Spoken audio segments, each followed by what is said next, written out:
দুনিয়ার বাজারের বেচাকেনা শেষ করে প্রিয়জনেরা কোথায় হারিয়ে গেল। কতদিন দেখা হয় না তাদের সাথে। দেখতে দেখতে আরো একটি মাহে রমজান মাস চলে এসেছে। গত রমজানেও অনেকেই এই পৃথিবীতে ছিল, এই রমজানে নেই। কাছের মানুষের সমাধি বড্ড ভয়াবহ, সেদিকে তাকানো যায় না। বিবর্ণ ফুল ফুটে আছে, অথচ পৃথিবী নামক এই বাজারের সব সওদা শেষ করে অচেনা পৃথিবীতে পাড়ি দিয়েছে। কতদিন কারোর সাথে দেখা হয় না। মাটির নিচে এক ভিন্ন জগৎ।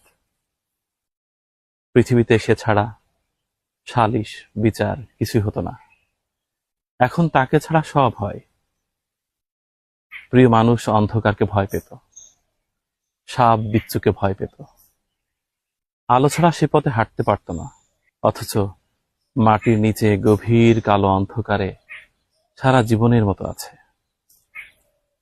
প্রিয়জনদের সমাধির পাশে দাঁড়ালে সত্যি বুকের মধ্যে মোচড় দিয়ে ওঠে।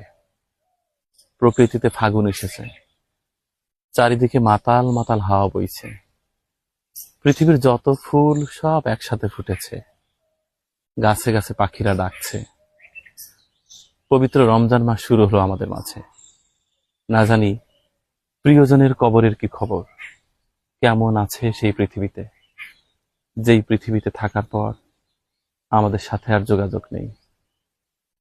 কোথায় হারিয়ে গেল? তাকে ছাড়া কোনো কিছুই আমাদের সম্ভব হতো না। সব কিছুতেই সে ছিল আমাদের একমাত্র ভরসা। বাবা মা, বড় ভাই বড় বোন, আত্মীয় স্বজন প্রতিবেশী, কত মানুষকে বিদায় দিলাম। এ বিদায় এমন এক নিষ্ঠুর বিদায়, যে বিদায়ের পর আর কোনোদিন সাক্ষাৎ হয় না। কোনোদিন খবর পাওয়া গেল না কোথায় আছে কেমন আছে। শুধু দূর থেকে দেখলে মনে হয় কি জানি সেই পৃথিবী কেমন, সেই পৃথিবীর সময় কেমন। পবিত্র মাহে রমজান মাস উপলক্ষে একটি দোয়া, বাবা মা ভাই বোন আত্মীয় স্বজন প্রতিবেশীর কবর যেন শান্তিময় হয়ে ওঠে। দেখুন, গত রমজানেও অনেকেই আমাদের মাঝে ছিল, এই রমজানে আর নেই। মৃত্যু মৃত্যু নামক এই নিষ্ঠুর সত্য আমাদের কাছের মানুষকে আমাদের থেকে অনেক দূরে নিয়ে যায়, অচেনা দুনিয়ায় নিয়ে যায়। আমরা চলুন মৃত্যুকে স্মরণ করি।